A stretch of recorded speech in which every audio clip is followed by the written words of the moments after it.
Jamie from The Modern Tog, and this is our first video in a series of excuses that photographers believe and how to overcome it. So today we're going to be tackling the excuse that our photos just aren't good enough, okay?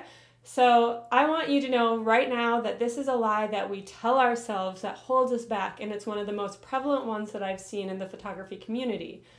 Even some of the award-winning photographers that I know, like big awards, still feel like their work isn't where they want it to be.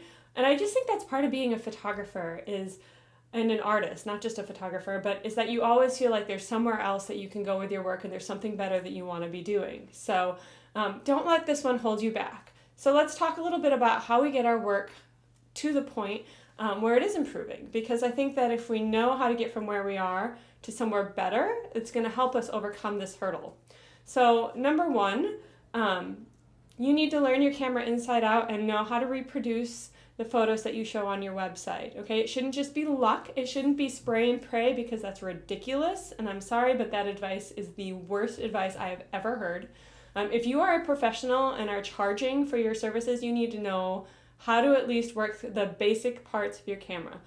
One of the things I highly suggest is checking out Photography Concentrate's basic camera skills, or essential camera skills. They'll be linked below with the real title. Sorry, slipped my mind at the moment. But definitely check that out. It'll teach you all about working with your camera. It'll make you know how to use it and how to use what settings and what situations. And so it's a really great resource to check out. There's also Creative Live workshops online.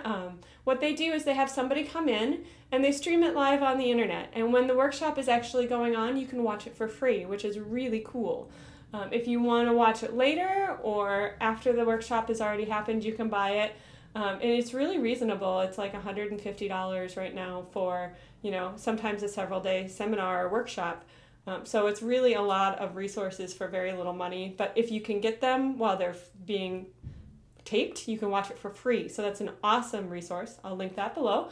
And then, there's tons of workshops out there that you can do. I highly suggest making sure that you're going to a workshop that's been reviewed by people really well, because some people do workshops just to make extra money and really aren't good teachers. And so you want to make sure you're going to one that has somebody who's known for their teaching. So Zach Arias is great with his One Light workshop if you want to learn how to do off-camera flash. Dave Jackson has some amazing workshops about lighting and stuff too that I love. There's just a lot of really good teachers out there that you can learn from, that know what they're doing, that will share what they're doing, that you can really grow from. So they're generally more expensive than the other two options, but it's another place that you can do that. And finally, there's like tons of tutorials on the internet. So go to Google. I know you've never been there before, but it's this great place where you can learn just about anything. Search for something like, how to shoot backlit photos, or whatever it is that you want to learn. So how to shoot manually with my camera, and find some tutorials there that you really like and that are easy to understand, and go from there, because there's tons of stuff online that you can use for free. And then the other thing is you just need to go out and do it. So you can learn all this stuff in your head and you can have a great idea of how to do it, but once you go out and actually shoot and try it and practice, then you really absorb it and can reproduce it later in a shoot. So, have a friend model for you or something, or just go shoot some flowers. I know we all start there. Something like that, but just go out and practice shooting manually. Not that you have to shoot manually, but at least know how to do it so that you understand when you're going into other modes why you're there. And don't let this hold you back from doing your business, okay? So as long as you're producing consistent results, consistent with what you're showing in your website and your marketing, there's nothing wrong with charging for it, even if it's not the perfect art that you want to be giving your clients yet.